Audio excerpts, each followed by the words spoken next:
Hello everyone, আসসালামু আলাইকুম। নতুন আরও একটা ভিডিওতে আপনাদের সবাইকে স্বাগতম। বলেন তো কোথায় যাচ্ছি? টাইটেল দেখে হয়তো বুঝে গেছেন আজকে আমরা কোথায় যাচ্ছি। দীর্ঘ 2 বছর পর বাবার বাড়িতে পা রাখলাম। রাগ অভিমান বলে কিন্তু বাবার বাড়িতে আসতে বাধ্য হলাম। বাসা থেকে বের হয়েছি 12টা 30 মিনিটে। আসতে আসতে আমাদের একটু লেট হয়ে গেছে। এসে তো দেখি রান্নাবান্না সব কমপ্লিট করে ফেলছে। 12টা 30 মিনিটে রওনা দিয়েও 1টা 30 মিনিটে কেন আসলাম? বাজারে একটু আমাদের বেশি লেট হয়ে গেছে, কেনাকাটা করতে হয়েছে। যেহেতু অনেক দিন পর বাবার বাড়িতে আসতেছি, কিছু ফল ফলাদি আর কেনাকাটা করেছি, তার জন্য একটু আমাদের দেরি হয়ে গেছে। যাই হোক, এখানে টেবিলে সব খাবার দাবার এনে সাজিয়ে নিল। এখন সবাই বসে খেয়ে নিবে আর কি। আমি কিন্তু 5 মিনিটের জন্য মোবাইলটা হাতে নিতে পারি না আর কি। এতদিন পরে গিয়েছি, তার জন্য সবার সাথে কথা বলছিলাম। ভাইকে দিয়ে ছোট্ট ছোট্ট করে ভিডিও করাই নিছি আর কি।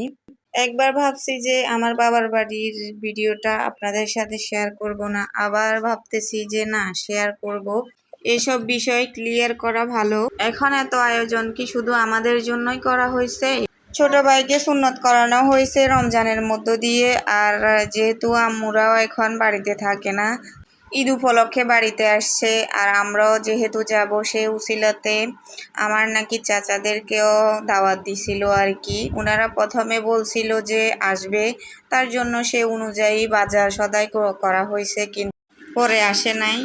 পূর্বেও এমন কিছু ঘটনা আমাদের সাথে ঘটেছিল। এই বিষয় নিয়ে আমি তাদেরকে দোষ দিব না, সব দোষ হচ্ছে আমার মা বাবার।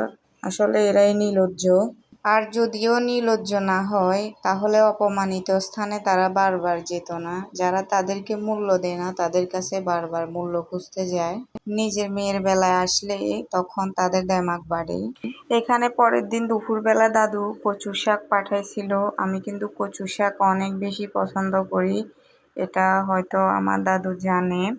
তার জন্য অনেকগুলো কচু শাক পাঠাইছে। ভাই, এমন খাবার খাইছি, একটা মাস আমার পেট ব্যথা করতেছে কচু শাক খেয়ে।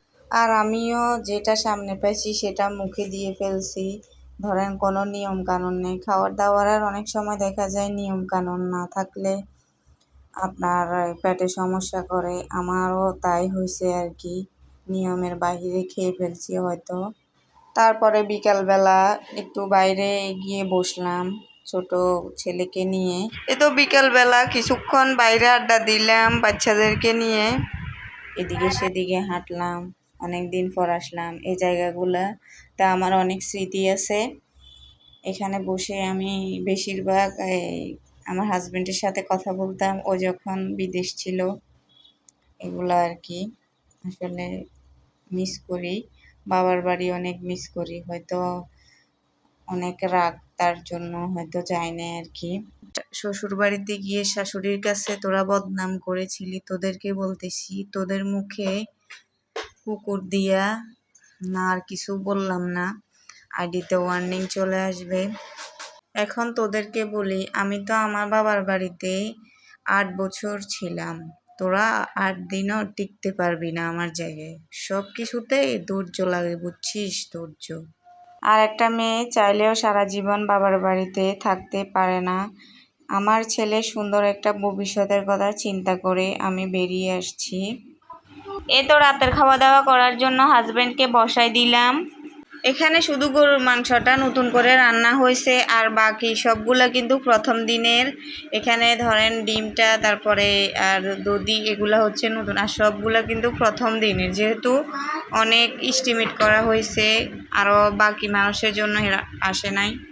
আমি কিন্তু খাবার অপচয় করা একদমই পছন্দ করি না, তার জন্য আমার মনটা অনেক খারাপ। দেখেন 2 দিন হয়ে গেছে, এখনো জিনিসগুলো আছে, তাই দেখেন কতটুকু খাওয়া হয়েছে।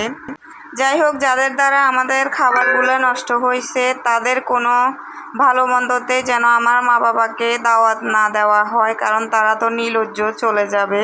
আর ভিডিও শেষ করার আগে আমার পিছনে থাকা কুটনিদেরকে বলতে চাই, আমার সাথে খেলতে আসিস না, একদম জায়গা মতো মরিচ বাটা ডলে দেব কিন্তু।